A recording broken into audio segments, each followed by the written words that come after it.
you switch your child's diet when they're around 3 or 5. You start moving to organ meat. How long? How successful? You saying it was successful right away? You just saw your kids basically just light up. And has it been just smooth sailing since then? Now for 10 years? No, it hasn't been smooth sailing. I mean, it's life, right? And But I mean, with their health. we had one incident with Rad that was tough. That was maybe the hardest thing we've ever been through. Have you heard of PANDAS? No. So it's like, I might get it wrong, but it's like pediatric autoimmune neurological disorder. And it came out of nowhere. And it's like nonstop, like obsessing over like irrational behaviors. And we'll never forget, like one day out of nowhere, he came up and said, hey, if a bad person spits, if you look at it, does it make you bad? And of course the answer is no.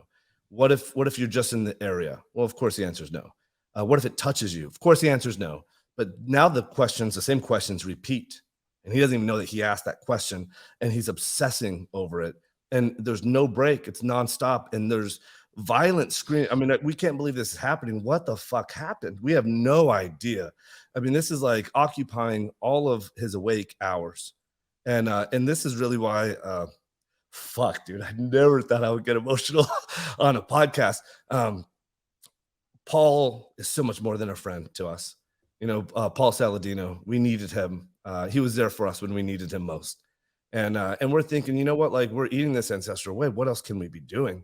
And Paul dissected everything. And he's like, and we eat some chocolate, and it's 100% cacao fucking chocolate, 100% cacao chocolate with some wild honey. And Paul's like, this is it. You got to take this out. And I'm telling you, like you've lost your kid, man. Like your kid, there's no resemblance of your kid. Wow. And I remember he had sort of a moment of clarity, Rad did, where he said, I wish I had a baseball bat, and I would rather give myself brain damage than have the brain that I'm dealing with right now. Oh, fuck. God, that must have broke your heart. Oh, and he's 11, probably 11 at this time. Maybe even 10, I don't know. But anyways, Paul's like, well, everything you're doing is pretty solid, but here's what you got to do, like the honey and the chocolate. Within 2 days, he got better. Within 2 fucking days, he got better. And so again, this is I think so important for people to hear this. At first this was like the only thing he would eat, by the way, was at this time. We would put other foods in front of him, but he's like the only thing he would look forward to was that chocolate and honey. And so now we remove the chocolate and honey, and oh my God, it was an even fucking worse living hell.